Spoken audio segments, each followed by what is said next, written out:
Buenos días, hermanos, iglesia. Buenos días. Hebreos 11:27. Por la fe dejó a Egipto, no temiendo la ira del rey, porque se sostuvo como viendo al invisible. Señor, ayúdame por favor, por tu causa, no por la mía ni por la de ninguno de nosotros, que este sermón sea predicado fielmente, Señor, y que llegue a cada corazón, Señor, con el poder y la gracia del Espíritu Santo. Quedamos en tus manos, en el nombre de nuestro Señor Jesucristo. Amén. Pueden sentarse, hermanos. Continuamos con la serie de la fe. Hoy la prédica número 16 de esta serie. 16. Por la fe, Moisés dejó a Egipto. Hermanos, miren. Aquí tenemos el otro ejemplo de la fe de Moisés. De Moisés se habla harto en los héroes de la fe. Hay como más o menos unos 4 sermones, creo que haré. Tenemos otro ejemplo de esa fe. Pero acá, dejar a Egipto con todo poder y placeres. Entonces, hermanos, pero aquí habla de no temer a la ira del rey. Es parecido al que vimos la vez pasada, la del decreto.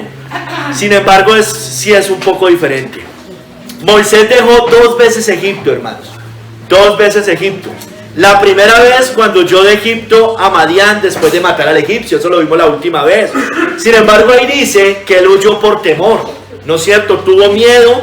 Él dice que había sido descubierto cuando mata al egipcio y Faraón procuró marcar en ese momento a Moisés y él huye y se dirige hacia Madián. Lo hace más que todo por salvar su vida, aunque no tanto por cobardía. Aunque dice que tuvo miedo, realmente no es una cobardía pecaminosa, ¿no? No fue una cobardía, más bien. Entonces, sí, un temor natural por proteger su vida, como hacemos los hombres. Dios ha puesto eso. No es que haya pecado allí. Pero hay una segunda vez que Moisés huye a Egipto, que es 40 años después. A lo cual más parece referirse a este verso 27, hermanos, que vamos a estudiar hoy. Al ser llamado por Dios en Madián, ya después, en Madián, 40 años, al final es llamado por Dios desde la zarza ardiente, para que vuelva a Egipto y libere a los israelitas y salgan definitivamente hacia Canaán, crucen el Mar Rojo, celebren la Pascua y estén 40 años en el desierto antes de entrar a la tierra prometida. Al parecer se refiere más a eso, aunque muchos dicen que se refieren las dos veces que salió de Egipto unidas. Pues hermanos, pues la primera vez que salió cuando mató al egipcio, ¿no es cierto? Y que huye a Madián, de todos modos él salió para nunca más volver a vivir en Egipto. De todos modos ya ahí se despedía de Egipto. Sin embargo, mi énfasis va a ser más en esa salida después de las 10 plagas, cuando saca y libera a los israelitas de Egipto, hermanos. Hermanos, miren, Moisés esperó 40 años en Madián. Y Dios, como le dije, lo llamó desde la zarza ardiente. Lo instruyó para ir al faraón y sacar al pueblo de Israel de Egipto, ¿no? Lo llama, le dice, ven. Él le dice, sin embargo, Moisés presenta muchas objeciones. Dice, yo no sé hablar, bueno, todas estas cosas. Pero Dios le asegura que iba a estar con él, que lo iba a acompañar, que los ancianos de Israel lo iban a acompañar en ese momento, que le daría gracia a los israelitas ante los egipcios para que no salieran con las manos vacías, sino con oro, plata y vestidos.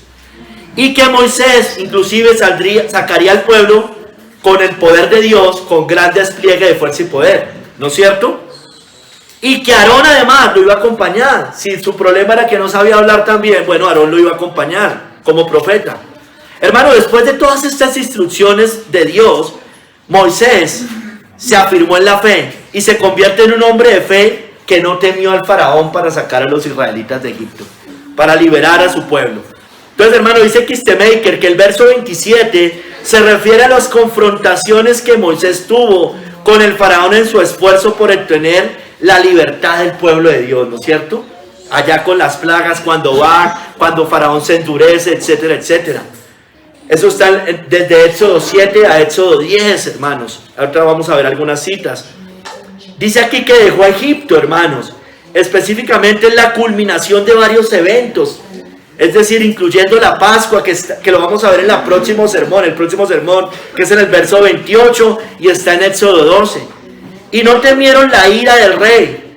Es decir, ese es el periodo de las plagas y la persecución de los israelitas por parte del faraón hasta llegar al Mar Rojo. No teme la ira del rey. ¿Por qué? Pues porque Faraón se endurecía. Cada vez que venía una plaga se endurecía aún más.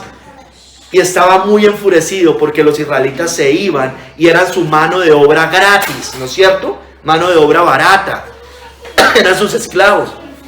Entonces, hermano, por la fe Moisés fue libre del temor, porque él sabía que Dios estaba de su lado y se sostuvo como viendo al invisible, hermanos. Hermanos, hoy vamos a ver 3 capítulos. Entonces vamos a ir con la cita, en el orden de la cita. Primer capítulo, Moisés dejó Egipto. Segundo capítulo, Moisés no temió la ira del rey. Tercer capítulo, Moisés se sostuvo como viendo al invisible. Entonces vamos al primer capítulo. Moisés dejó Egipto. Moisés dejó Egipto. Por la fe dejó a Egipto. Por la fe dejó a Egipto. John Gill nos dice: Moisés soportó la aflicción y mezquindad en Madián, 40 años allá, era extranjero, y esperó pacientemente hasta que Dios lo llamara de nuevo al servicio. Y saca a los hijos de Israel, después de ese momento, cuando los llama que vuelve a Israel, saca a los hijos de Israel de Egipto con muchas dificultades, hermanos. Los israelitas estaban asentados en Egipto, vivían allí, ustedes lo saben. Los israelitas desconocían Canaán. Moisés les habló de la tierra prometida. Desconocían su camino. Sabían que Canaán, si bien existía, estaba en posesión de otros pueblos, de otras naciones. Y este pueblo, Israel, era un pueblo abatido, impaciente, terco, ingobernable, numeroso, además eran muchos. Gobernar a 10 es fácil, pero gobernar a toda esa cantidad de gente pues era más difícil. Y además, hermanos, él conduce y sale hacia el desierto sin alimento y sin armas. Para protegerse sin armas, sin armas para protegerse. Entonces, que se me había olvidado aquí cargarlo, que ya se va a descargar.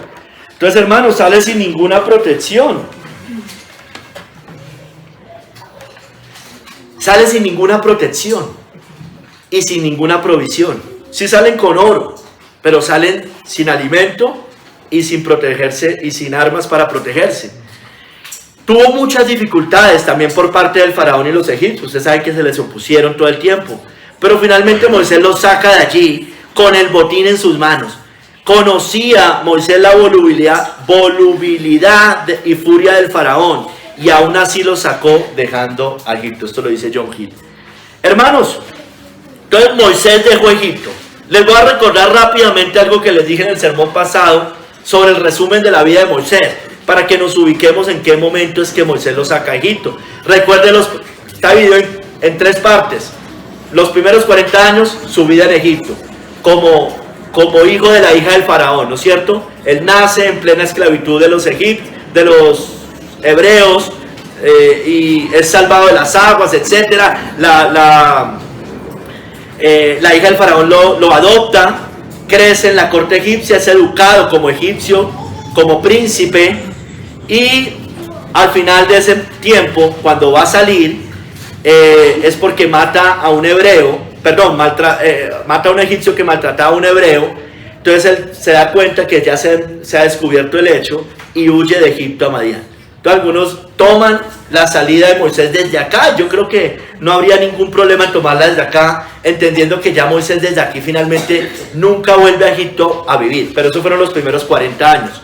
Y los segundos 40 años es allá en Madián, ¿no? Se casa con Séfora, hija de Jetro, y él, su labor allá es ser pastor de ovejas. Y allá es cuando Dios lo llama, al final de esos 40 años, que se le aparece en la zarza ardiente y recibe el llamado para regresar a Egipto y liberar al pueblo de Israel. Entonces acá es en esta etapa cuando Moisés vuelve y regresa a Egipto desde Madián, porque Dios lo había llamado, y junto a Aarón enfrentan al faraón. Entonces es en este punto.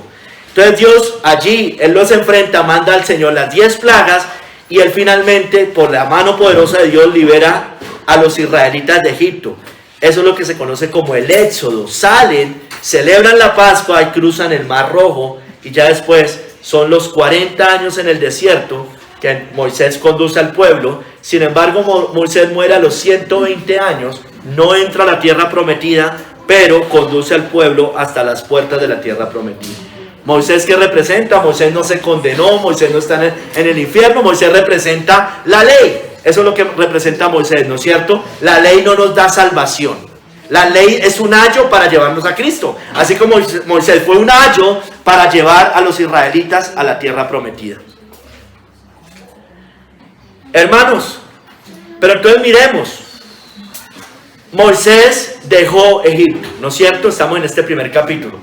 Miremos cómo Faraón se endurece.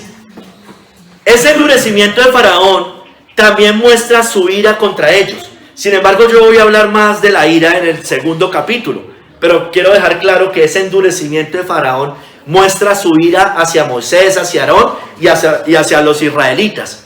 Entonces, hermanos, vamos desde Éxodo 7, vamos a recorrer varias citas. Empecemos en Éxodo 7 del 2 al 6, hermanos.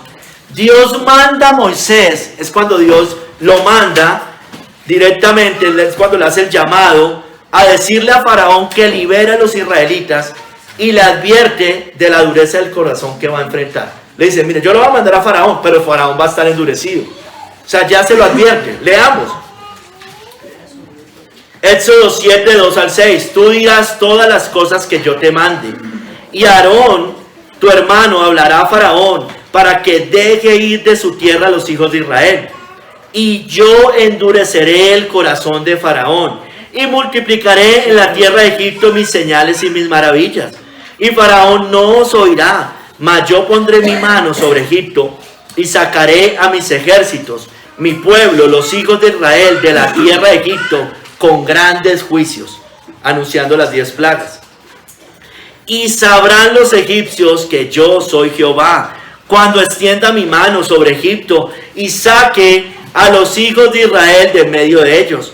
E hizo Moisés y Aarón como Jehová les mandó. Así lo hicieron. Era Moisés de edad de 80 años. ¿Sí ven? Ya habían pasado 40. Y Aarón de edad de 83 cuando hablaron a Faraón. Entonces Dios lo llama ahí, al final de los 40 años en Madián. Le dice, regrese a Egipto y váyase, diríjase a Faraón. Pero tenga en cuenta que él va a estar endurecido. Yo mismo lo voy a endurecer. Yo voy a retirar mi gracia común de él para que él se endurezca. Entonces sigamos mirando a Faraón endurecido. Ahí en Éxodo 7:13, con la vara de Aarón. Dice que el corazón de Faraón se endureció y no los escuchó como Jehová lo había dicho. Se endureció. Acuérdense el milagro que hacen con la vara, estas cosas. Y siguen habiendo milagros y él sigue endurecido, hermanos. Sigamos ahí en Éxodo 7, 22 al 23. En la plaga de sangre, hermanos. Voy a recorrer todas las plagas, pero solamente leyendo las partes que dice que Faraón se endureció. Se endureció. Éxodo 7, 22 al 23. Y los hechiceros de Egipto hicieron lo mismo con sus encantamientos. Y el corazón de Faraón se endureció y no los escuchó, como Jehová lo había dicho. Y Faraón se volvió y fue a su casa y no dio atención tampoco a esto. Entonces el corazón de Faraón se endureció y no los escuchó. La plaga de sangre, ¿de acuerdo? Y ellos tratan de imitar los hechiceros, como dice acá. El Faraón sigue endurecido, sigue enfurecido. Sigamos allí en Éxodo 8:15, en la plaga de ranas. Dice, pero viendo Faraón que le habían dado reposo, endureció su corazón y no los escuchó, como Jehová lo había dicho. Muchas veces Faraón, en algunos momentos, cuando cesaba la plaga, él volvía y se endurecía. Pero cuando veía la plaga, también se seguía endureciendo, ¿no es cierto? Lo hacía en las dos formas. Entonces aquí había dado reposo. Él decía, Moisés, por favor, manda a su Dios a que cesen las plagas. Sigamos, en la plaga de piojos, Éxodo 8:19. Entonces los hechiceros dijeron a Faraón, dedo de Dios es este, mira los hechiceros. Mas el corazón de Faraón se endureció y no los escuchó, como Jehová lo había dicho. Los mismos hechiceros le dicen, mira, eso viene de Dios, del Dios de Moisés. Y sin embargo, él seguía endurecido, enfurecido.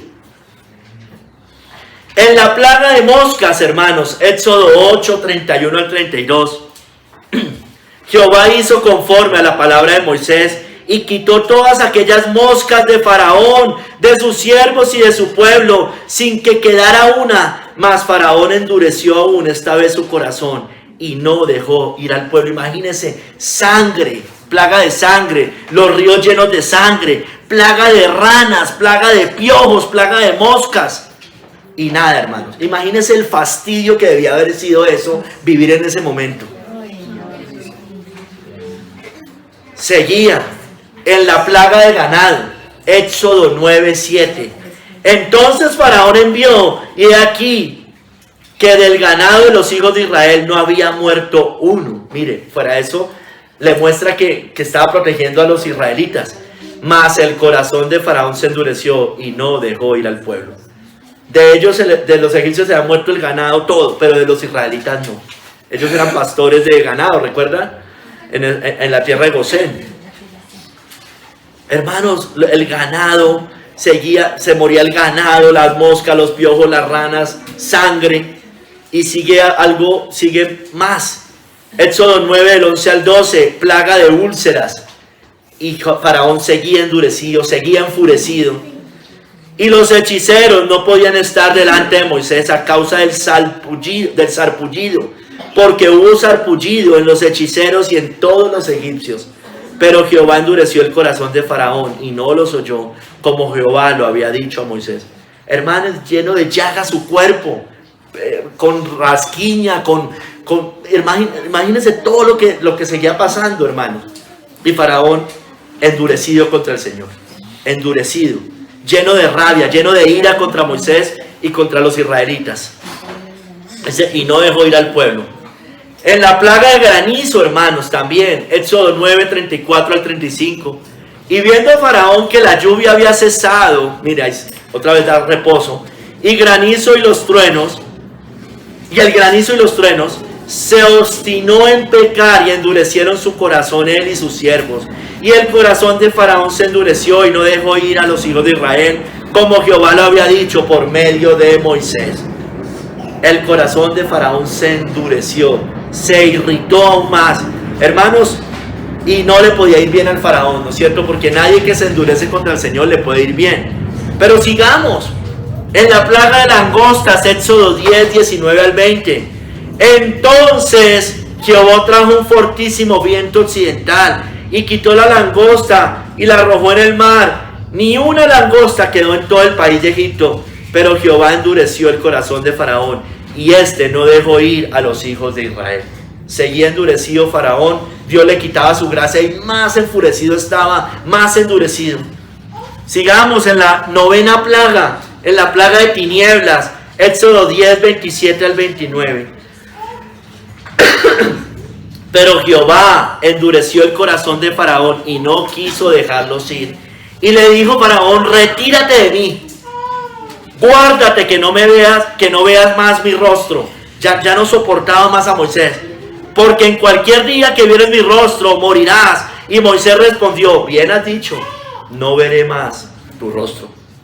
Porque se iba a cumplir que Moisés iba a salir de Egipto, ¿no es cierto? Y ya no lo iba a volver a ver más, nunca más, porque los egipcios junto a Faraón iban a morir cruzando el Mar Rojo, ¿no es cierto? Y ellos iban a salir 40 años en el desierto hasta llegar a la tierra prometida. Nunca más lo iban a volver a ver. Entonces, hermanos, Moisés finalmente sale de Egipto con los israelitas. Sigamos avanzando hasta llegar a ese punto cuando ya definitivamente salen. En Éxodo 11, del 8 al 9, Moisés sale de la presencia de Faraón después de anunciarle la muerte de los primogénitos. Iba a venir la 10ª plaga, se la advierte. Mire lo que dice acá: y descenderán a mí está hablando Moisés, y descenderán a mí todos estos tus siervos, e inclinados delante de mí dirán: vete tú y todo el pueblo que está debajo de ti. Y después de esto yo saldré. Y salió muy enojado de la presencia de Faraón. Y Jehová dijo a Moisés: Faraón no os oirá, para que mis maravillas se multipliquen en la tierra de Egipto. Entonces, le dice, mire, va a llegar un momento en que ustedes mismos nos van a sacar de acá, del desespero y el fastidio que nos van a tener por todo esto que está pasando. Y les van a decir, vete, váyanse, váyanse. De hecho, salen no salen con las manos vacías, ya vamos a mirar. Hermanos, mire, Éxodo 12, 26 al 27, Dios instituye la Pascua. Eso también es otro sermón que vamos a ver aquí en la serie de la fe. Y cuando os dijeren vuestros hijos, ¿qué es este rito vuestro? Vosotros responderéis, es la víctima de la Pascua de Jehová, el cual pasó por encima de las casas de los hijos de Israel en Egipto, cuando hirió a los egipcios y libró nuestras casas. Entonces el pueblo se inclinó y adoró. Entonces, celebra la Pascua, instituye la Pascua, ¿no es cierto? Ya sabemos, eso lo recordamos cada 8 días en la Cena del Señor, porque se mueren los primogénitos. ¿Cómo era la protección? Con la sangre de un animal, de un cordero, ¿no? Entonces Dios allí instituye la Pascua. Ellos empiezan a celebrar la Pascua desde ese momento. Hermanos, con la muerte de los primogénitos de Egipto, los egipcios finalmente echan a los israelitas. En Éxodo 12, 33. Miren lo que pasa. Y los egipcios apremiaban al pueblo, dándose prisa a echarlos de la tierra, porque decían, todos somos muertos. Se parece a cuando el Señor al endemoniado gadareno lo manda hacia los cerdos, ¿no? Esa legión de demonios, y los moradores de la zona le dicen al Señor que por favor se vaya. ¿No es cierto? Que ya no lo querían ver más ahí. ¿No es cierto? Eso pasa, ya se fastidian de los cristianos. Los sacan de la tierra, no quieren verlos más, no los soportan, no los toleran muchas veces. Hermanos, los israelitas salen con el botín de los tesoros de los egipcios. Mire, hasta dinero les dieron, todas estas cosas, posesiones. No los querían ver, y fuera de eso les mandan con cosas, como para que no se arrepintieran de devolverse. El Éxodo 12, 35 al 36. E hicieron los hijos de Israel conforme al mandamiento de Moisés, pidiendo de los egipcios alhajas de plata y de oro y vestidos. Dios le había dicho en Éxodo 3, 21 al 22 eso, que ellos iban a salir con todas estas cosas, entonces que les pidieran a los egipcios. Entonces ellos hacen eso, y los egipcios, y dice, y Jehová dio gracia al pueblo delante de los egipcios, y les dieron cuanto pedían, así despojaron a los egipcios, hermanos. Como dice la Biblia, no me acuerdo si es en un salmo, en un proverbio, que dice que el dinero de los impíos será para los justos, ¿no? Aquí se cumple eso, aquí se cumple. Y de hecho todos estos reinos, dice la Biblia, que pasarán a ser del Señor y de su Cristo, ¿no es cierto? En Apocalipsis. Todo esto que trabajan las élites, al final de cuentas toda esta tierra va a pertenecer a los hijos de Dios, ¿no es cierto? Porque los mansos heredarán la tierra. Entonces, hermanos, los israelitas salen de Egipto, Éxodo 12, 37 al 38. Partieron los hijos de Israel de Ramesés a Sucot, como 600,000 hombres de a pie, sin contar los niños. También subió con ellos grande multitud de toda clase de gentes y ovejas y muchísimo ganado. Hermanos, mucha gente, solo 600,000 hombres de a pie, sin contar los niños. Aquí no dice, pero tampoco contaron las mujeres, están contadas acá. Hermanos, miren, salieron finalmente en Éxodo 12, 51, salieron de Egipto finalmente por mano del Señor, pero el Señor había usado a Moisés para sacar a los israelitas de Egipto. Y en aquel mismo día sacó Jehová a los hijos de Israel de la tierra de Egipto por sus ejércitos, hermanos. Hermanos, el salmista resume esta historia en el Salmo 105, 26, 37. Hoy la cantamos, ¿no es cierto? Pero pues voy a leer solo la parte que tiene que ver con Moisés liberando a los israelitas, el tema de las 10 plagas. La voy a volver a leer para recordarla. Salmo 105, 26 al 37. Envió a su siervo Moisés y Aarón, al cual escogió, puso en ellos las palabras de sus señales y sus prodigios en la tierra de Cam. Envió tinieblas que lo oscurecieron todo, no fueron rebeldes a su palabra. Volvió sus aguas en sangre y mató sus peces. Su tierra produjo ranas hasta en las cámaras de sus reyes. Habló y vinieron enjambres de moscas y piojos en todos sus términos. Les dio granizo por lluvia y llamas de fuego en su tierra. Destrozó sus viñas y sus higueras y quebró los árboles de su territorio. Habló y vinieron langostas y pulgón sin número. Y comieron toda la hierba de su país y devoraron el fruto de su tierra. Y dio de muerte a todos los primogénitos en su tierra, las primicias de toda su fuerza. Los sacó, mire, con plata y oro. Y no hubo en sus tribus enfermo, hermanos, tremendo. Egipto se alegró de que salieran, porque su terror había caído sobre ellos. Tremendo, hermanos. El Señor dice en otros lados que saca a los israelitas con gran despliegue de fuerza y poder. ¿No es cierto? Pero usa a Moisés para sacar a los israelitas de Egipto, porque Moisés es un libertador, como lo es Cristo. Por ejemplo, cuando dice en Romanos 11, vendrá de Sión el libertador, que apartará de Jacob la impiedad, ¿no es cierto? Moisés es un tipo de Cristo como libertador. Si elijo libertad, seréis verdaderamente libres. Moisés, tipo de Cristo. Vamos al segundo capítulo, hermanos. Moisés no temió la ira del rey. No temiendo la ira del rey. Hermanos, como yo ya les decía en el primer capítulo, vemos por un lado la ira de Faraón con Moisés y los israelitas al endurecerse las 10 plagas. Éxodo 7 a Éxodo 10, lo que acabamos de ver en el capítulo 1. Entonces, él no temió ese endurecimiento de Faraón. ¿Por qué, hermanos? Él podría decir en medio de una de esas plagas, decir no, ya no más, ya mejor yo paro acá porque este hombre está muy endurecido, muy furioso, ¿no es cierto? Sin embargo, Moisés sigue. Pero, hermanos, en Éxodo 14, 5 al 8, también vemos a Faraón lleno de ira al ver que con la salida de los israelitas de Egipto, ellos estaban perdiendo a sus siervos, ¿no es cierto? Y se iban a quedar sin su mano de obra barata o gratis, ¿no es cierto? Éxodo 14 del 5 al 8 dice: y fue dado aviso al rey de Egipto que el pueblo huía. Mire, ya había pasado todo esto y el pueblo huye, ya ellos los echan, pero sin embargo, mire lo que pasa, que el pueblo huía, pero mire, como que Faraón cae en cuenta y dice, uy, esto es una gran pérdida. Dice, y el corazón de Faraón y de sus siervos se volvió contra el pueblo y dijeron, estaban llenos de ira, ¿cómo hemos hecho esto de haber dejado ir a Israel para que no nos sirva? Y unció su carro y tomó consigo su pueblo y tomó 600 carros escogidos y todos los carros de Egipto y los capitanes sobre ellos.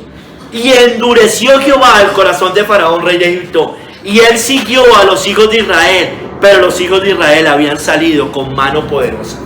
Estaba enfurecido Faraón, ¿no es cierto? Si bien los egipcios dijeron, ya váyanse, no los queremos volver a ver, les damos nuestra plata, nuestro oro, nuestros vestidos. Sin embargo, caen en cuenta, ya cuando los ven salir, que se les iba la mano de obra barata, no gratis, realmente no es gratis porque de todos modos les tenían que sustentar con comida, con estas cosas, ¿no? Pero sí muy barata. Hermanos, eran esclavos, les servían, no le convenía al faraón dejarlos ir. Y cuando se da cuenta eso lo llena de ira. Pero Moisés no teme la ira del rey. No la teme y siguen adelante. Mira lo que dice Matthew Henry. Su fe, es decir, la de Moisés, lo elevó por encima del temor a la ira del rey. Aunque sabía que era grande y que lo atacaba en particular y que marchaba a la cabeza de un ejército numeroso para perseguirlo, no desmayó y dijo a Israel, no temáis. Eso está en Éxodo 14:13. Quienes abandonaron Egipto deben esperar nosotros la ira de los hombres, pero no deben temerla, pues están bajo la guía de ese Dios que puede hacer que la ira del hombre lo alabe y contener el resto.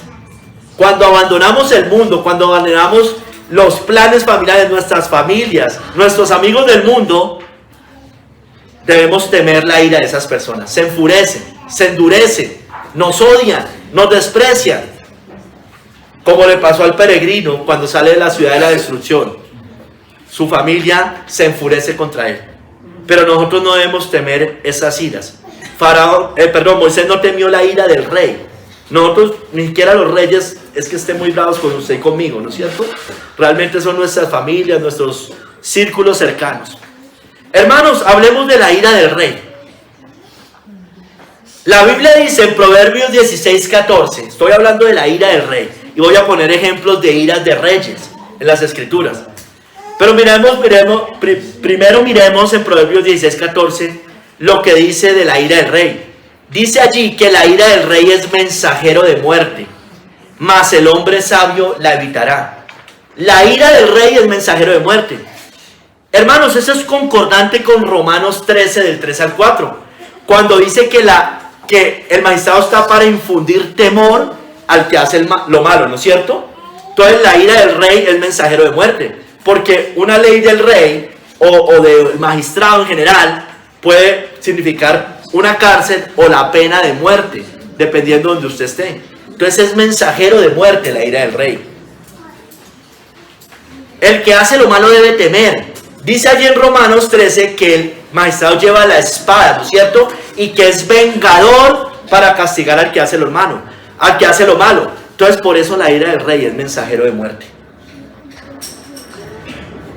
La Biblia también describe en Proverbios 19:12 que la ira del rey la describe como rugido de cachorro de león.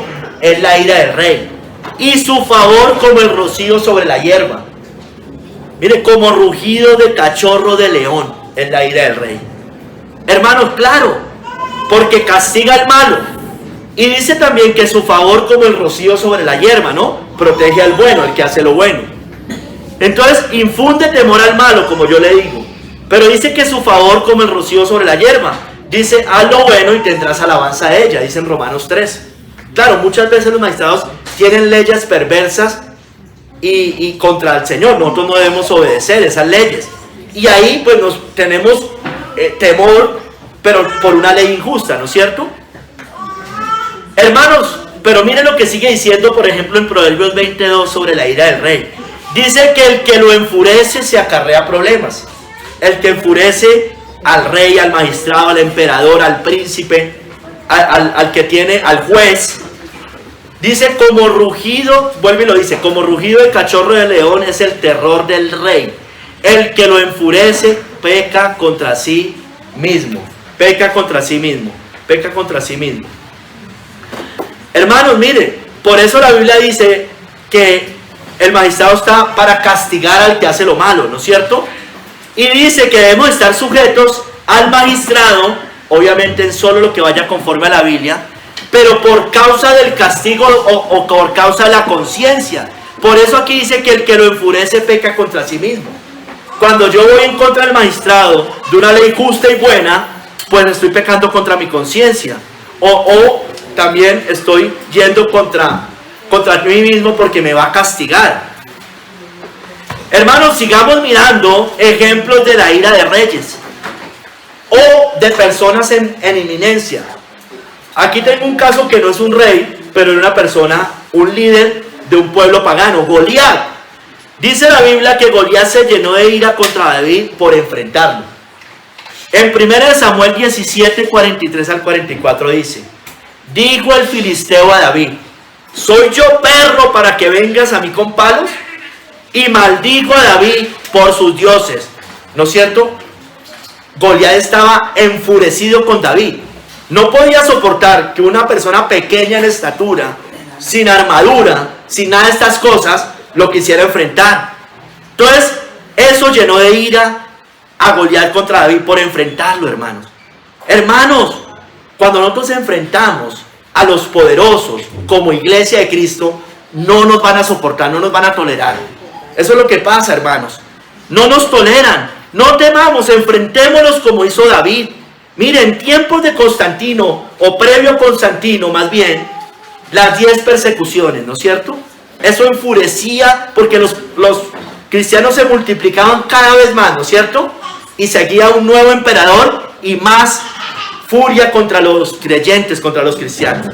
Eso pasó en la Reforma, cuando la iglesia cristiana, la evangélica de hoy, o sea, de donde venimos más bien, se levanta contra el papado y se rebela contra ellos. Eso enfureció al papado, enfureció a la iglesia de Roma, porque no toleran que los enfrentemos, como no toleró Goliat que David lo enfrentara. Hermanos, nosotros somos los David, los pequeños, ellos son los Goliat, los grandes, ¿no es cierto? Yo sé que Goliat y David tienen también otra explicación del pecado y eso, pero no me quiero meter con eso. Hermanos, 1 Samuel 18 del 8 al 11, miremos otro ejemplo. Saúl estaba lleno de ira y celos contra David. Le tenía envidia, estaba celoso de David. Dice 1 Samuel 18 del 8 al 11. Y se enojó Saúl en gran manera y le desagradó este dicho y dijo: a David dieron 10,000 y a mí 1,000. No le falta más que el reino. Y desde aquel día Saúl no miró con buenos ojos a David. Aconteció el otro día que un espíritu malo de parte de Dios tomó a Saúl y él desvariaba en medio de la casa. David tocaba con su mano como los otros días y tenía Saúl la lanza en la mano. Y arrojó Saúl la lanza diciendo: enclavaré a David en la pared. Pero David lo evadió 2 veces. Entonces, hermanos, Saúl tenía envidia de Saúl, Saúl tenía envidia de David, ¿no es cierto? Celos y envidia, ¿no es cierto? Mira, eso sucede, hermanos. Eso también sucedió en tiempos de la Reforma. La iglesia de Roma se llenó de celos contra los cristianos. ¿Por qué? Porque le estaban quitando gente, ¿no es cierto? Nosotros de acá somos gente quitada de la gran ramera, ¿no es cierto? Por lo menos la mayoría, puede que no todos. Somos sacados de ese reino maldito, ¿no es cierto? Ellos se llenan de celos y de ira. Ellos son como el mago Elimás, ¿no es cierto? Impiden que otros escuchen la palabra o que nosotros llevemos el evangelio. Hermanos, los judíos también tuvieron celos con los cristianos en los primeros tiempos, ¿no es cierto? E impedían que los cristianos predicaran, porque decían que estaban llenando el imperio romano o llenando Jerusalén con la doctrina de Cristo. Sigamos. Saúl, también con Saúl, sigamos con Saúl. En 1 Samuel 20 del 30 al 31, un ejemplo, otro ejemplo. Se llenó de ira con su hijo Jonatán por proteger a David. Estamos hablando de la ira del rey, ¿no es cierto? De la ira del rey. Entonces se encendió la ira de Saúl contra Jonatán y le dijo: hijo de la perversa y rebelde, mira, a su propio hijo, ¿acaso no sé yo que tú has elegido al hijo de Isaí para confusión tuya y para confusión de la vergüenza de tu madre? Porque todo el tiempo que el hijo de Isaí viviere sobre la tierra, ni tú estarás firme ni tu reino. Envía pues ahora y tráemelo, porque ha de morir. Entonces, hermanos, se enfureció, se llenó de ira contra su propio hijo, porque su propio hijo estaba protegiendo a un hijo de Dios, a un ungido de Dios, ¿no es cierto? Eso hacen los malvados.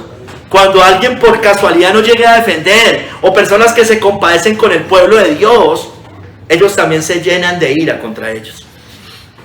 Sigamos. Acab se llenó de ira. Esta la vimos en el sermón pasado, pero aquí el enfoque es la ira. Acab se llenó de ira cuando Nabot no quiso entregarle su viña, ¿no es cierto? Primera de Reyes 21:4. Y vino Acab a su casa triste y enojado por la palabra que Nabot de Jezreel le había respondido, diciendo: no te daré la heredad de mis padres. Y se acostó en su cama y volvió su rostro y no comió. Miren, triste y enojado, como un niño chiquito, ¿no? Como si le quitaran los juguetes, pero triste y enojado, hermanos. Entonces eso pasa muchas veces con los reyes malvados, con los príncipes malvados, con los gobernantes malvados que quieren adueñarse de las cosas del pueblo. Llámese socialismo, llámese comunismo, ¿no es cierto? Expropiación, despojo, bueno, todas estas cosas. Sigamos.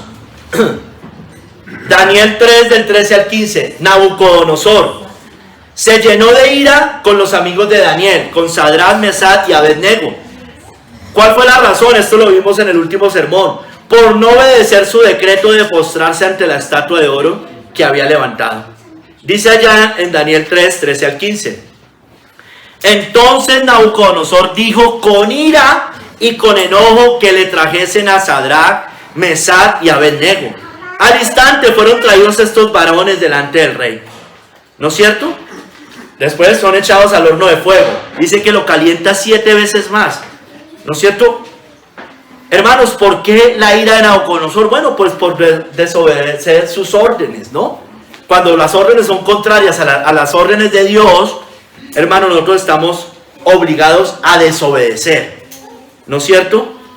O también, hermanos, acá tendría que ver con adorar otros dioses, ¿no es cierto? Con idolatría. A usted y a mí no nos pueden inculcar o obligar a la idolatría, hermano. Usted y yo tenemos que resistirnos a eso. Amén. Aquí pueden llegar gobernantes de cualquier tipo, sea el que sea. Pueden ser católicos, pueden ser lo que sea, hermanos. Y yo no tengo problema mientras él no me meta su religión por sus ojos. Si hace lo que civilmente está bien, yo voy a aplaudir esas cosas civilmente. Pero si cuando ese hombre o cualquiera de ellos quieran meternos sus ídolos por sus ojos y aún obligarlos, yo ahí sí no me puedo someter a lo que él diga, hermanos. Amén. Eso pasó en tiempos de la Edad Media. Todo el tiempo pasó eso, ¿no es cierto? Era obligatorio seguir el catolicismo romano. Era obligatorio. Y si usted no iba a misa, lo llamaban, lo podían meter a la cárcel. Si usted lo encontraban leyendo la Biblia, peor. Si usted no comulgaba en la misa los domingos, también. Bueno, eso era un problema, hermanos. Hermanos, sigamos. Herodes, en tiempos de Cristo, se llenó de ira al ver que los magos no le avisaron el paradero de Cristo, ¿recuerdan? Y manda matar a todos los niños menores de 2 años. Mateo 16 lo dice. Herodes entonces, cuando se vio burlado por los magos, se enojó mucho y mandó matar a todos los niños menores de 2 años que habían en Belén y en todos sus alrededores, conforme al tiempo que había inquirido de los magos. Entonces, hermanos, cuando no les damos de lealtad a ellos, recuerden que Herodes hipócritamente trata de hacerse que le interesa al niño, que para ir a adorarlo, no sé qué, estas cosas, y les dice a los magos: ustedes que van allá me avisan, para yo también ir con ustedes a adorarlo. Pero los magos se dan cuenta de que era un plan perverso y no le dicen. Entonces, hermano, cuando usted y yo no le rendimos lealtad al César, porque nuestra lealtad está primero con Cristo. En este caso, la de los magos, su lealtad estaba con Cristo y no con el César.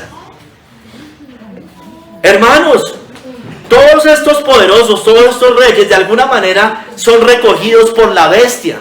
La bestia de Apocalipsis 13. Dice la Biblia que está lleno de ira contra Dios y contra su pueblo. Está lleno de ira. Dice, y abrió su boca en blasfemias. Mire, blasfema con ira contra Dios, para blasfemar de su nombre, de su tabernáculo y de los que moran en el cielo. Y se le permitió hacer guerra contra los santos y vencerlos. La bestia está llena de ira, aunque hable como cordero, hermanos, pero está llena de ira contra el pueblo de Dios. Hermanos, eso pasó, ya se los mencioné, con el papado en la Edad Media, en la Reforma, y pasa en algunos lugares con el estado bestial, en algunos lugares como Oriente, como la China, norte de África, hermanos, son perseguidos, y está lleno de ira contra Dios y contra el pueblo de Dios. Hermanos, miren, Satanás está lleno de ira contra el pueblo de Dios. No tenía una cita, tengo una, pero hay otra que no tengo. Dice aquí en Apocalipsis 12:12 que el diablo ha descendido a vosotros con gran ira, sabiendo que tiene poco tiempo. Y en Apocalipsis 12:17, unos versos más adelante, dice: entonces el dragón se llenó de ira contra la mujer y se fue a hacer guerra contra el resto de la descendencia de ella, los que guardan los mandamientos de Dios y tienen el testimonio de Jesucristo. Entonces el diablo, todos estos que están acá que les he leído, incluyendo la bestia, son marionetas del diablo finalmente, ¿no es cierto? Y el diablo, a través de estos hombres, de estos reyes perversos, llenos de ira, persiguen al pueblo de Dios, persiguen a Cristo, son anticristos, ¿no es cierto? En el sentido de que se oponen a Cristo. Yo sé que hay un anticristo principal, pero ellos también son anticristos. Entonces, hermanos, miren, Satanás está lleno de ira contra el pueblo de Dios. Y mire que esta cita, a los que aborrecen a Israel, aquí menciona a Israel. Aquí se está mencionando a Israel y a los cristianos, está hablando de los dos. Dice, el dragón se llenó de ira contra la mujer y se fue a hacer guerra contra el resto de la descendencia de ella. Dice la Biblia que en los versos precedentes dice que la mujer iba a dar a luz el hijo varón, ¿no es cierto? No es María como tal, es Israel que iba a engendrar a Cristo, ¿no es cierto? El Judá. La mujer, ¿no es cierto? Se conoce ahí. Igual María también era una judía, ¿no es cierto? El dragón se llenó de ira contra la mujer, contra el que engendró a Cristo. Y se fue a hacer guerra contra el resto de la descendencia de ella. ¿Quién es el resto de la descendencia? Los cristianos, ¿no es cierto? Descendemos de ellos. Mire que el mundo siempre ha estado en contra de estos dos pueblos a lo largo de la historia, hermano. Siempre, siempre, siempre. Judíos y cristianos, hermano. Entonces, hermanos, mire, son perseguidos. Yo les decía en algún sermón que mire que el globalismo hoy siempre se opone a estos dos, tanto a cristianos o a judíos de alguna manera, o a quienes los representan de alguna manera, hermanos, o a quienes los representan. Mire, en la ONU, yo le quería dar solamente un dato para que usted supiera. La ONU es el organismo globalista por excelencia. El nuevo orden mundial, que viene desde la Segunda Guerra Mundial, ese nuevo orden mundial ya está, ¿no? Ya está. Ese nuevo orden mundial que dice que es por medio de alianzas humanas, como dice Daniel 2, ¿no es cierto? Que se unen el barro y el hierro, pero que no es fuerte, es fácilmente debilitado. Un país como Estados Unidos deja de financiarlo, y yo ya escuché noticias que si eso sigue pasando, a mitad de año se acaba la ONU, o por lo menos queda totalmente debilitada. Es por medio de alianzas humanas, es muy débil. Es muy débil ese nuevo orden mundial. Pero hermano, en la ONU, hablando otra vez de los judíos y de los cristianos, o por lo menos de a quienes los representan, escúcheme, de quienes los representan, Estados Unidos representa de alguna manera a los cristianos en el mundo, e Israel pues obviamente a los judíos, ¿no es cierto? Mire, las votaciones en la ONU, el 90% versus el 10%, normalmente Israel y Estados Unidos están en ese 10%, en contra del 90% de las decisiones que toma la ONU. Siempre es así. Pero lo que pasa es que la ONU fue creada inteligentemente por Estados Unidos con un veto de los países fundadores, entre ellos Estados Unidos. Entonces así los 195 países digan sí, Estados Unidos diga no, tiene veto y no se hace una ley. Entonces en ese sentido, esa ONU es muy débil, hermano. Y todos esos organismos internacionales. Estados Unidos se acaba de salir de 66 tratados, ¿no es cierto? Del cambio climático, de temas bueno, una cantidad de tratados de la OMS, ya se despidió de la OMS. Sufren, hermanos. ¿Por qué? Porque se debilitan totalmente. Son por medio de alianzas humanas. Es decir, yo hoy pertenezco, mañana no pertenezco, como dice Daniel. Pero dice que ese reino será destruido por el reino de Cristo, ¿no es cierto? Y lo despedazará ese reino. Entonces ese reino está desapareciendo. Babilonia está cayendo, hermanos. Pero a veces no creemos eso. La queremos ver grande, grandísima. No, se está debilitando porque el Señor está poniendo a todos sus enemigos por estrado de sus pies, hermanos. Y puede utilizar a otros impíos, como lo ha hecho en otros momentos. Utilizaba al rey de Asiria para quitar a los egipcios. Utilizaba a Nabucodonosor para despedazar a otro reino. Eso pasa, hermanos. Sigamos, hermanos. Entonces, les hablé de la ira del rey, pero no les he hablado de que no temieron la ira del rey. Moisés no temió la ira del rey, ¿no es cierto? Entonces, hermanos, miren, Moisés no teme la furia del faraón y su ejército que los perseguía al salir de Egipto. Le dice, no temáis, estad firme, en Éxodo 14:13, con el ejército a sus espaldas, hermanos, con el ejército a sus espaldas. Entonces, hermano, mira, después de abrirse el mar rojo, los israelitas son liberados por Moisés y la mano poderosa de Dios. Dice allí en Éxodo 14, del 30 al 31, así salvó Jehová aquel día de Israel. Y creyeron a Jehová y a Moisés, su siervo. Moisés libera a los israelitas de Egipto. Sale de Egipto. Por la fe Moisés salió de Egipto con los israelitas, ¿no es cierto? Hermanos, porque Moisés no temió la ira del rey. Moisés había podido parar, decir yo no me meto en problemas, paremos acá, venga, paremos, devolvámonos mejor allá y evitemos los problemas con el faraón, con la furia del rey, con la ira del rey. Miren lo que dice John Hill: Moisés no temió, aunque la ira del rey fuera como el rugido de un león. Venían detrás, ¿no? Venían detrás, ellos los podían ver, veían cerca. Así los que son llamados por la gracia de un estado de oscuridad y esclavitud, de tierra extraña, abandonan este mundo, sus lujurias y placeres pecaminosos, la compañía de hombres malvados y todo lo que es cercano y querido, cuanto compiten con Cristo, no temiendo la ira de ningún rey o príncipe temporal, ni de Satanás, el príncipe de este mundo. Hermanos, yo les mencioné casos de reyes o príncipes o personas en eminencia de sus iras contra el pueblo de Dios. Aquí les voy a hablar también de esos mismos casos, pero ellos no temieron a esas iras. Les hablé de Goliat allá, ¿no? Con David. Entonces David no temió la ira de Goliat. David no temió la ira de Goliat. Y dijo David al filisteo, recuerden cuando se van a enfrentar, 1 Samuel 17, 45 al 47. Dijo David al filisteo: ¿tú vienes a mí con espada y lanza y jabalina? Mas yo vengo a ti en el nombre de Jehová de los ejércitos, el Dios de los escuadrones de Israel, a quien tú has provocado. Jehová te entregará hoy en mi mano, y yo te venceré, y te cortaré la cabeza, y daré hoy los cuerpos de los filisteos a las aves del cielo y a las bestias de la tierra. Y toda la tierra sabrá que hay Dios en Israel. Y sabrá toda esta congregación que Jehová no salva con espada y con lanza, porque de Jehová es la batalla, y Él os entregará en nuestras manos. Entonces, hermano, recuerde, Goliat gritaba como un gorila, ¿no es cierto? De un lado a otro. ¿Y quién es este? El todo gigante, grandote, era un gigante. David era un hombre pues de estatura pequeña, y él no temió. Y él le dijo: ¿usted quién es? Yo vengo en el nombre de Jehová de los ejércitos, el jefe de los escuadrones del ejército de Israel.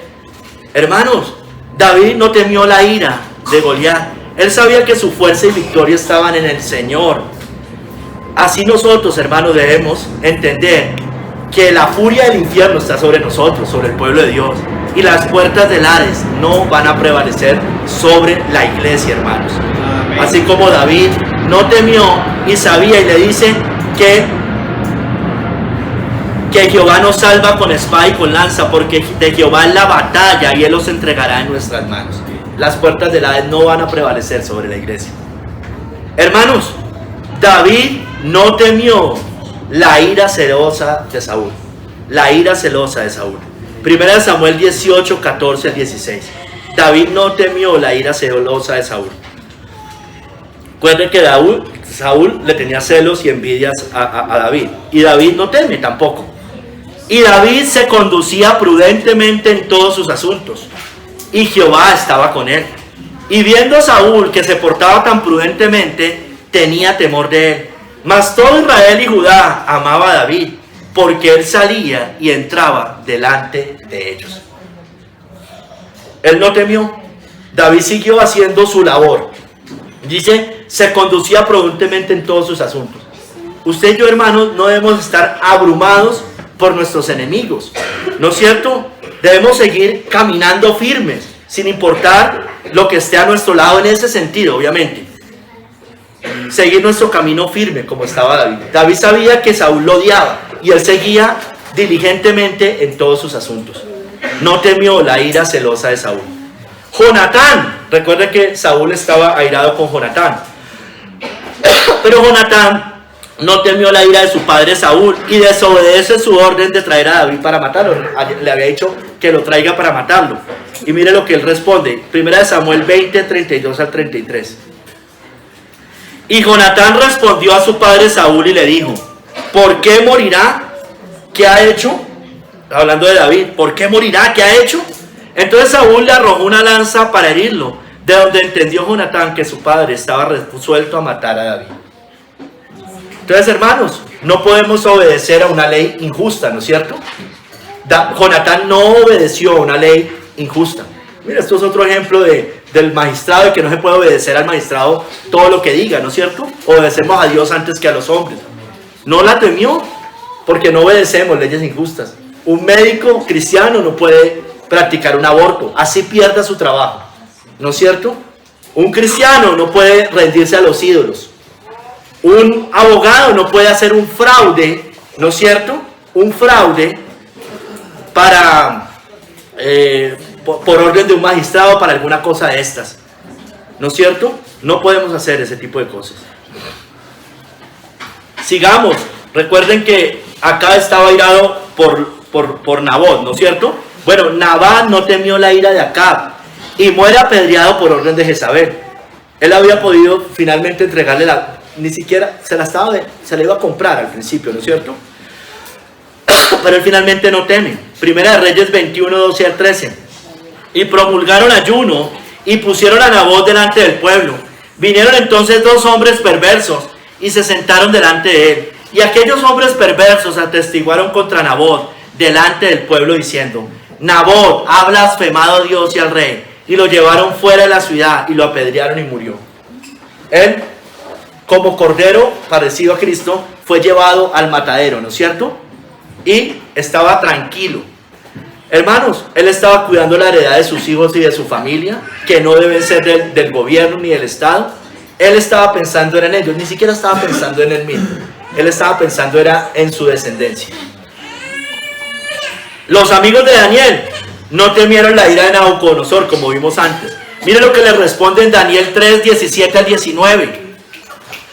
Los amigos de Daniel: he aquí nuestro Dios a quien servimos puede librarnos del horno de fuego ardiente, y de tu mano, oh rey, nos librará.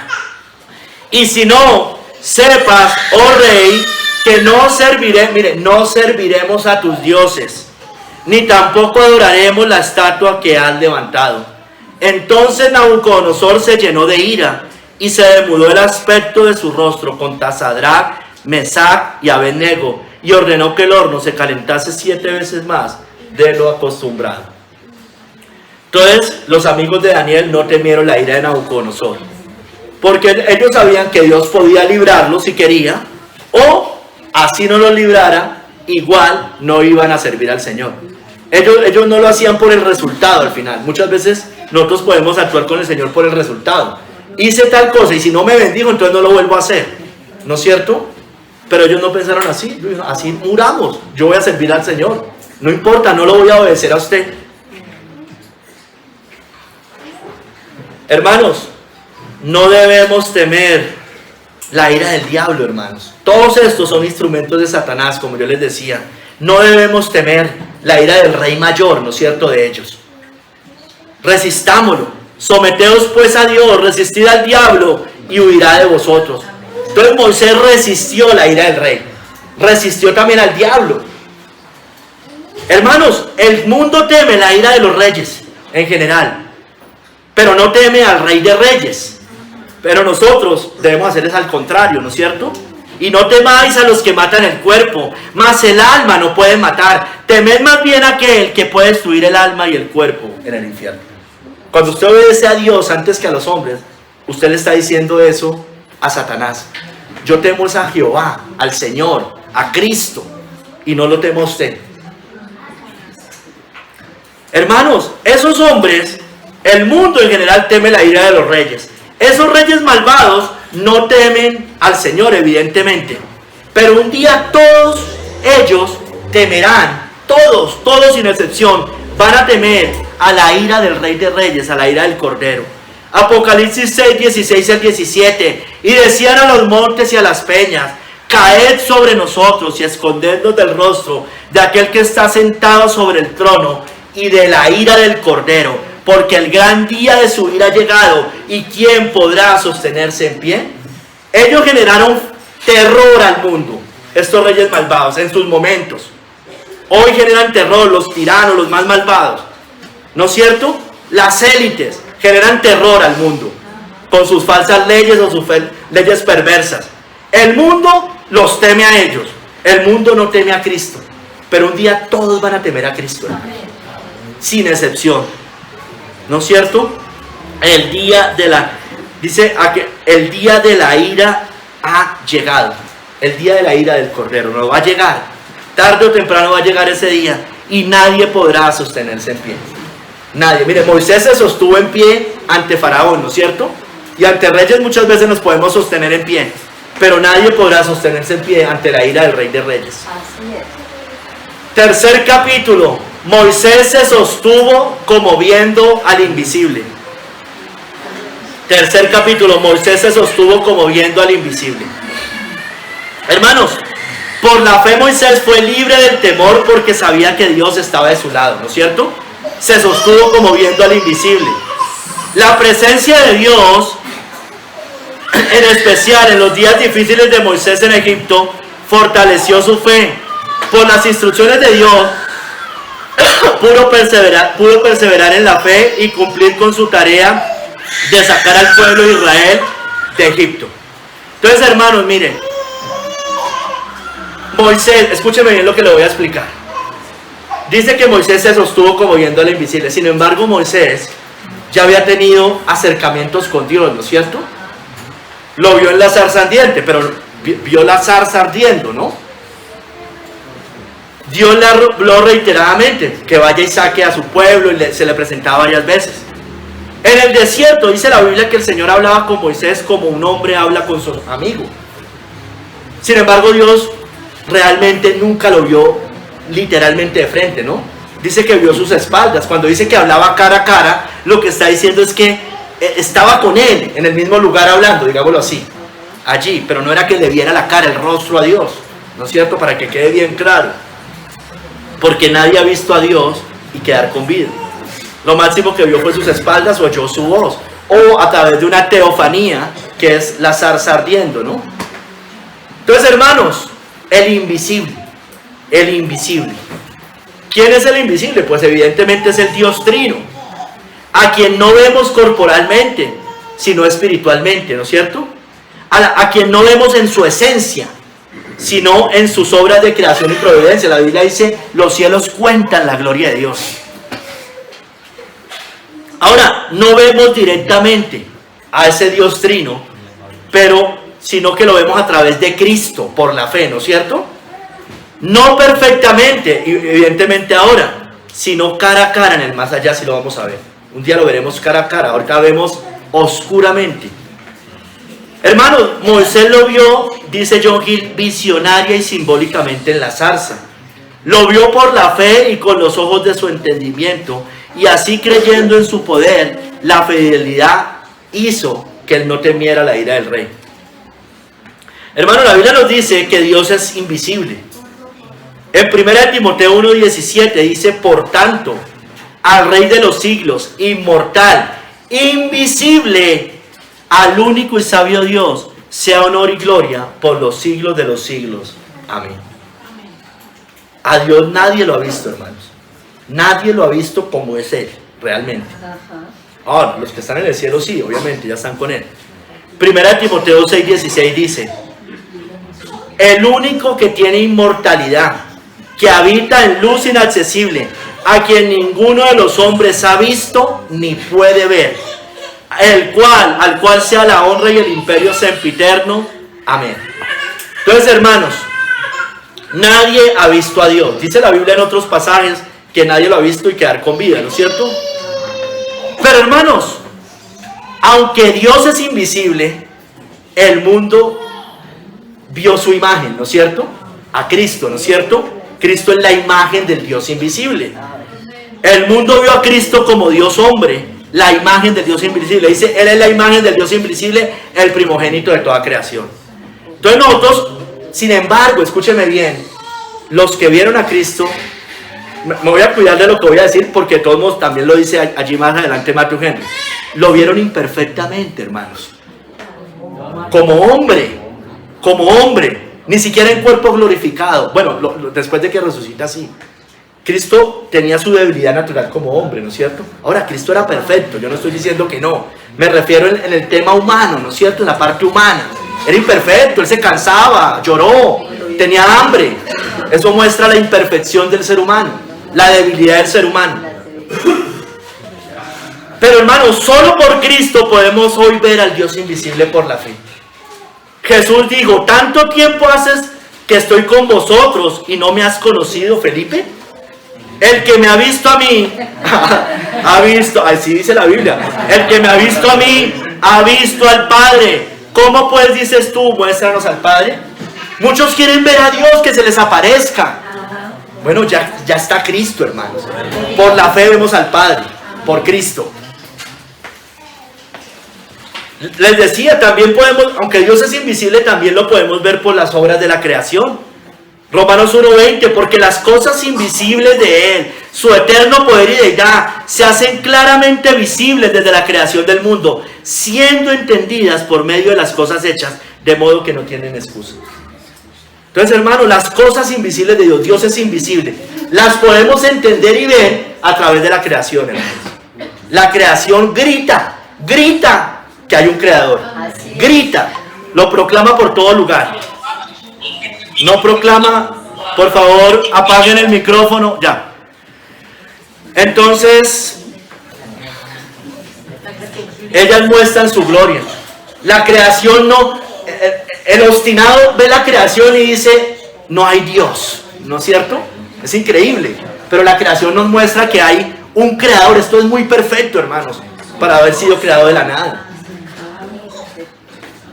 Hermanos, porque sus obras de la creación, el cielo, la luna, las estrellas, las nubes, el sol, la lluvia, la tierra, muestran su gloria. Los animales, los cielos cuentan la gloria de Dios y el firmamento anuncia la obra de sus manos. Entonces al Dios invisible lo podemos ver también a través de las obras de la creación. Hasta el mundo lo puede ver así, el mundo sin Cristo. ¿Cuánto más nosotros, hermanos? Entonces, hermanos, Dios es espíritu, no lo podemos ver. Dios es invisible.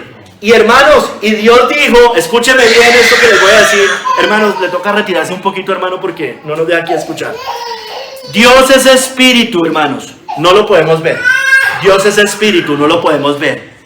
Es invisible y Dios quiere que lo adoremos. Escúcheme bien, pongan atención, hermano, esto es un argumento para el catolicismo romano y sus imágenes. Dios quiere que lo adoremos así, invisible. Amén. No con cuadros, no con imágenes, no con estatuas. Mas la hora viene y ahora es cuando los verdaderos adoradores adorarán al Padre en espíritu y en verdad. Porque también el Padre tales adoradores busca que le adoren. Dios es espíritu y los que le adoran en espíritu y en verdad es necesario que le adoren. No a través de una estatua, hermanos. No a través de una imagen. Él es invisible y así quiere que lo adoremos. Por eso Dios prohíbe tajantemente hacer imágenes en el segundo mandamiento. Y Moisés se sostuvo como viendo al invisible, por la fe. Él se sostuvo en todas sus aflicciones, en sus tribulaciones, en sus reproches, en sus amenazas del faraón, con paciencia, valentía y coraje. Su mente no se quebró ni se dejó vencer. Esperó la ayuda de Dios y perseveró en la fe, hermanos.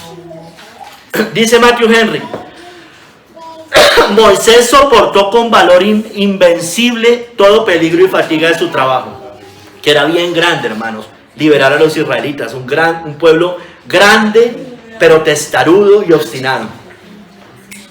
Y lo hizo viendo al invisible, por los ojos de la fe. Matthew Henry dice que hay 3 cosas importantes para resaltar acá, las quiero leer, que me parecieron importantes. 1, el Dios con el que debemos tratar es un Dios invisible a nuestros sentidos y a nuestros ojos. Dice, es insensatez de quienes pretenden hacer imágenes de Dios a quien ningún hombre ha visto ni puede ver. 2, por la fe podemos ver a este Dios invisible. Podemos estar seguros de su existencia, providencia y presencia misericordiosa y poderosa con nosotros. 3, esta visión de Dios permitirá a los creyentes perseverar hasta el fin, sin importar lo que se les presente en el camino. Usted no necesita cuadros, imágenes para fortalecer su fe. Todo lo contrario, eso lo aleja de la fe.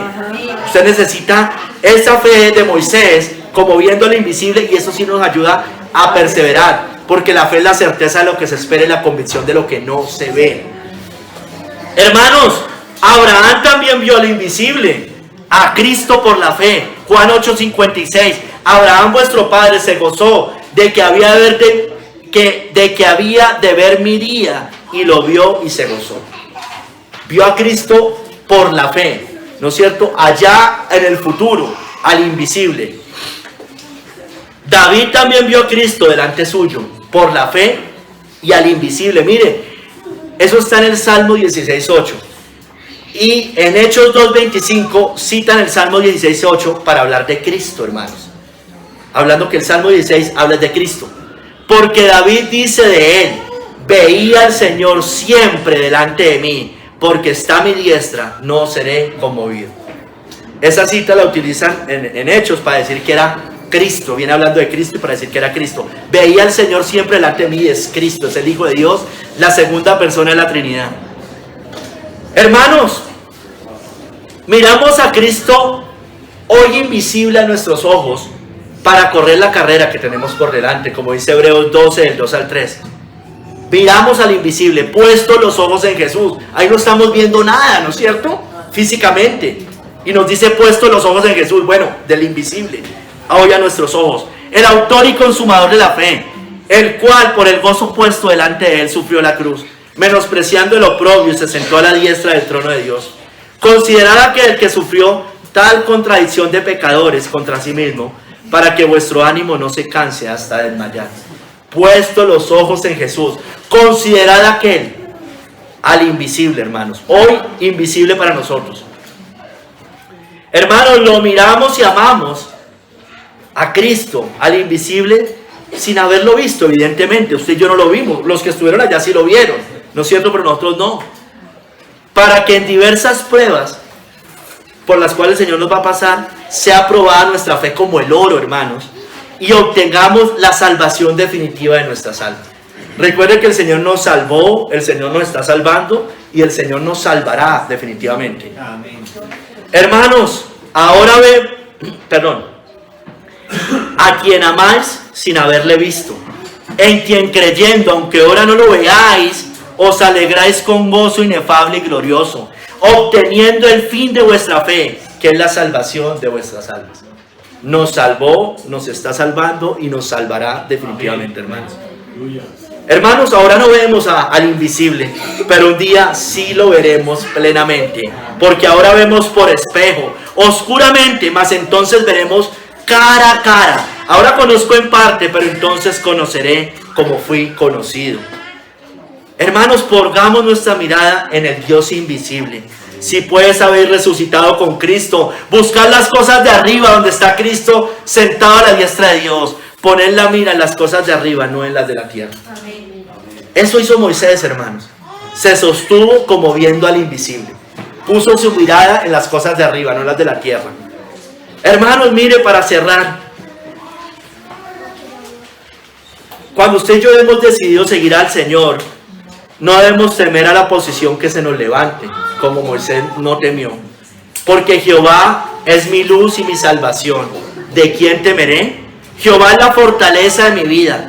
¿De quién he de atemorizarme? No tememos a la ira del rey.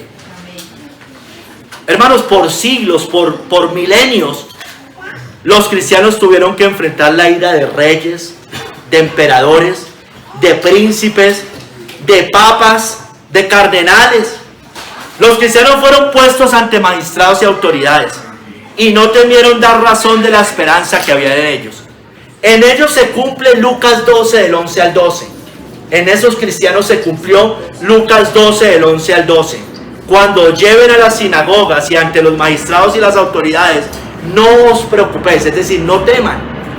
¿Por cómo? ¿Qué habréis de responder en defensa vuestra? ¿O qué habréis de decir? Porque el Espíritu Santo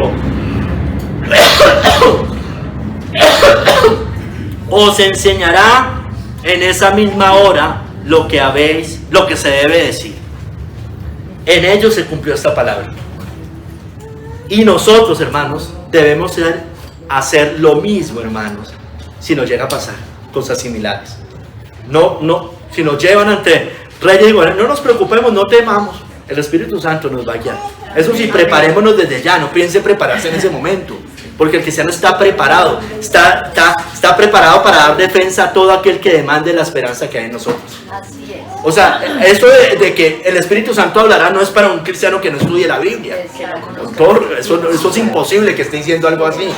Es que usted, tranquilo, usted sea fiel en lo poco, sea estudioso de las Escrituras, sea fiel al Señor, esté preparado, porque puede pasarle esas cosas. El Espíritu Santo lo va a guiar en ese momento.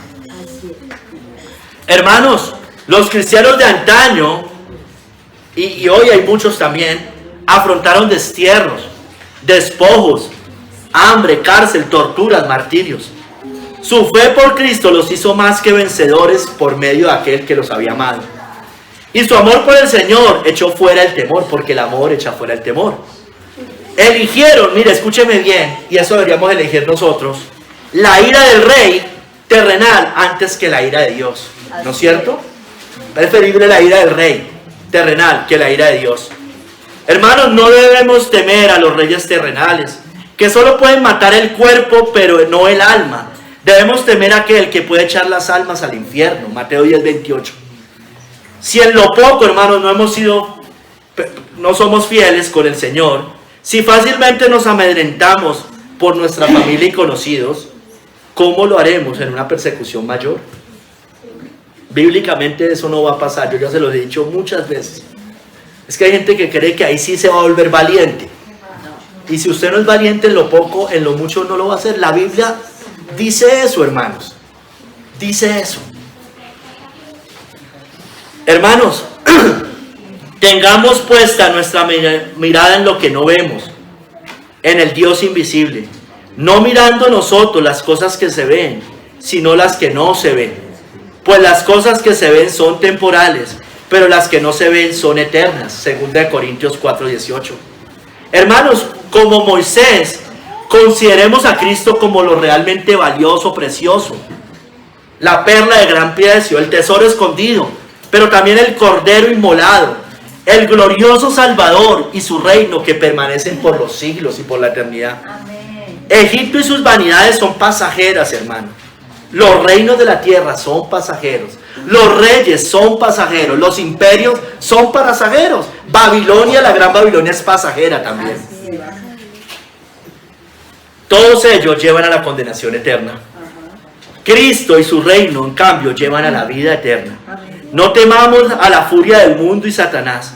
Temamos a Dios, siguiendo el ejemplo de Moisés, que por la fe dejó a Egipto, no temiendo la ira del rey, porque se sostuvo como viendo al invisible. Señor, ayúdanos, por favor, a ser fieles, a no temer la ira de los hombres, a no temer la ira de reyes, de gobernantes, de magistrados, cuando todo eso que ellos nos quieran poner a hacer vaya en contra de tu santa palabra y de tu santa voluntad.